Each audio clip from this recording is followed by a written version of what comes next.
the other rule is, this is very, very important, and I can't reiterate this enough, is that stop undervaluing yourself and be comfortable with risk. I gotta tell you that when you undervalue what you bring to the world operates on a reciprocal arrangement. It will undervalue you in return. So be careful what you put out there. Now, a lot of times the women are really bad with this, and when they come to me for some business coaching and kind of get some structure, they're charging half of what they should be charging. Honestly, I would say 90% of the time they're charging half, they're working for free, they're not getting paid because they don't have the confidence in themselves yet. And this is where you just need to freaking do it. Trust yourself, check your market, know your customer, and take some action. And that's where belief in yourself is so important.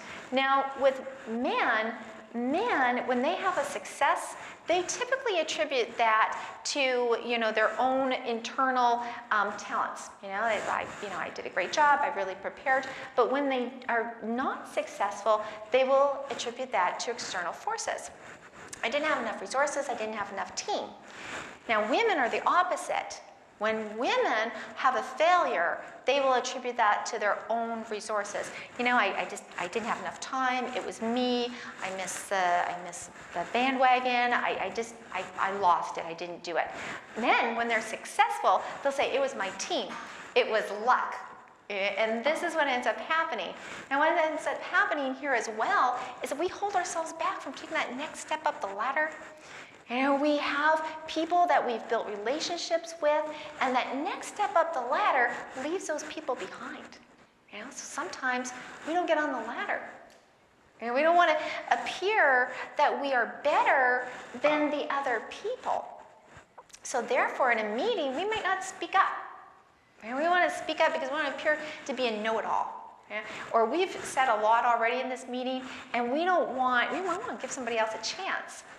But that thoughtful gesture is sabotaging your career, because when you don't say anything, then people think you don't know. And so you need to actually get out there, step up, and take that limelight. And that's an uncomfortable situation for many of us. So this, it's not a skill difference, it's a style difference. It's not that you don't have the knowledge, it's just that we don't want to appear to be boisterous.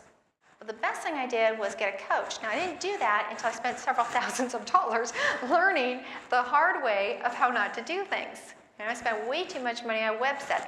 I spent way too much money on social media. I spent way too much money and way too much time on things that I didn't know anything about. And then I got smart. And I started hiring professionals and bringing them in. But I hired somebody that had already done it. And that's what you need to look for, is somebody that's already navigated the territory. So get comfortable with risk. And if you don't feel comfortable with it, just feel the fear and do it anyway, because no risk, no reward.